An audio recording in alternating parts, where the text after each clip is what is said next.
All right, welcome back to Last Call. Over 25 or so years, I've been privileged to interview a number of high-profile people, billionaires, politicians, executives, celebrities. But tonight, I may have met my match. I will be speaking with myself, or at least a computer-generated version. That is Faux Brian. He's very handsome. He's powered by artificial intelligence that has copied my speech and my tone and maybe even my brain. But before that guy and me go mano a mano, let's bring in Faux Brian's creator. It is John Meyer, the founder and CEO of Forever Voices. John, thank you for not only joining us, but thank you for doing this and putting the work behind it. I'm going to interview myself in a moment, and then you can respond. I have not seen it. I have not heard it. I have no idea what to expect. And we're trying to have fun with it, but AI is a serious thing. There have been technology CEOs who have recently warned about it. As you build this out, what are some of the biggest ethical, perhaps even moral or philosophical concerns that we should have?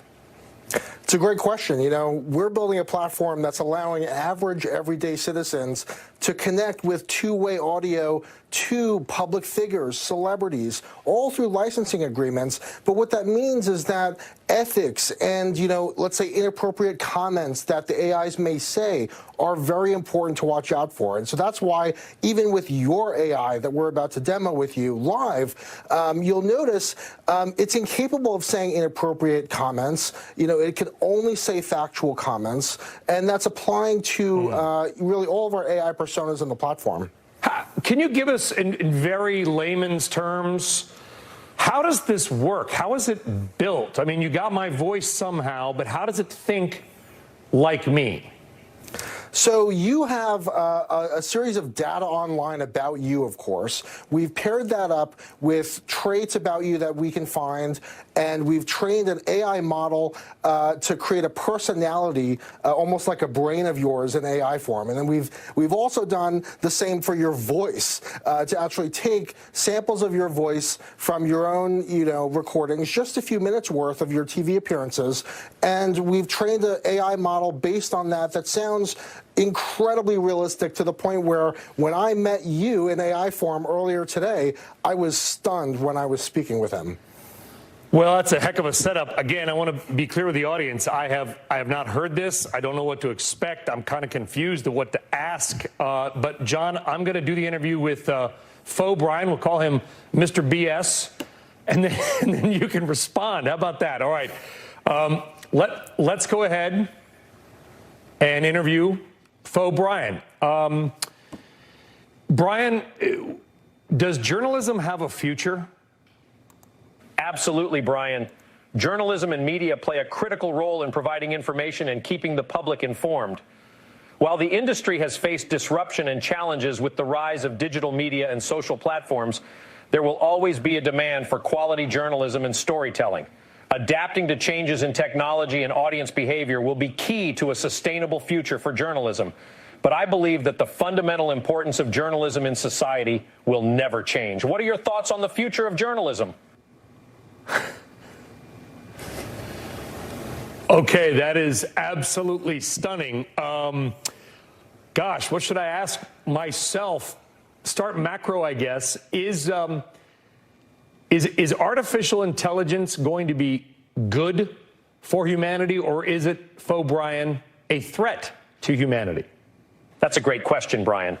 Artificial intelligence has the potential to improve our lives in many ways, from enhancing healthcare and transportation systems to optimizing business operations and saving energy. However, it's also important to acknowledge the potential risks and challenges associated with AI, such as job displacement and privacy concerns. As with any technological advancement, it's essential to approach AI with caution and consider its impact on society as a whole. By working towards responsible development and deployment of AI, we can harness its benefits while mitigating its risks. What is the greatest movie ever made? Well, Brian, that's a difficult question. There are so many incredible movies out there, each with its own unique qualities and appeal. It can be tough to choose just one as the greatest ever made. However, some films have stood the test of time and continue to captivate audiences to this day. Classics like The Godfather, Gone with the Wind, and Casablanca are often regarded as some of the greatest films ever made in cinematic history. Other modern films such as The Lord of the Rings, The Return of the King, The Shawshank Redemption, and Forrest Gump have also gained widespread critical acclaim and cultural significance. Ultimately, the greatest movie ever made could vary based on personal preferences and individual experiences. What's your favorite movie, Brian? My favorite movie is The Right Stuff, based on the Tom Wolfe book, the true story about the Mercury astronauts and General Chuck Yeager. What are the 3 most interesting countries to visit in the world right now? The Right Stuff is a great movie, Brian. As for your question, there are so many incredible countries to visit in the world, each with its own unique culture, history, and attractions. Here are 3 countries that I find particularly interesting to visit right now. 1, Japan. Japan is a fascinating blend of ancient traditions and modern technology, offering visitors a unique experience like no other.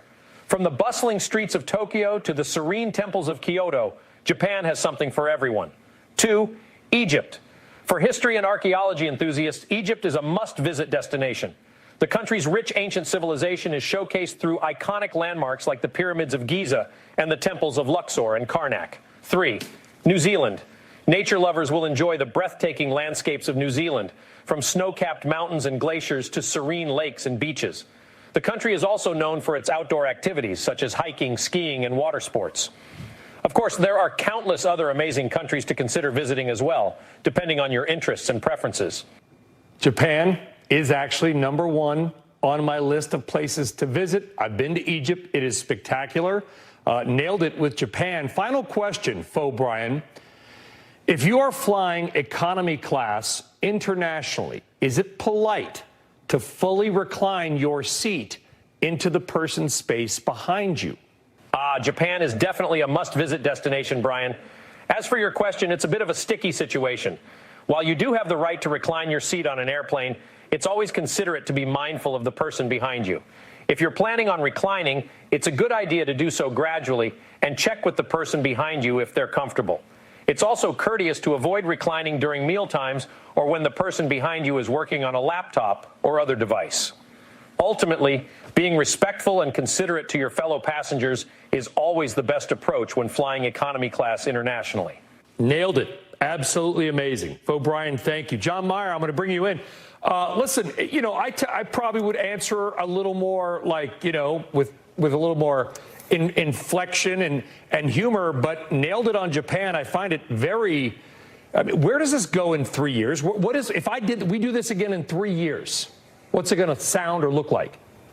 Well, in 3 years, what happens with this is because of how immersive this is, what we've seen in our beta testing, which we've made public over the last few weeks, is that these users become intimately, almost attached to these personas to the point where they're friends with them. So in 3 years, I think the future looks like having these sort of AI persona companions in your pocket that you learn from, grow with, and, explore the world with. I think it's an entirely new way of communicating, in this case, with a new form of, in some cases, life.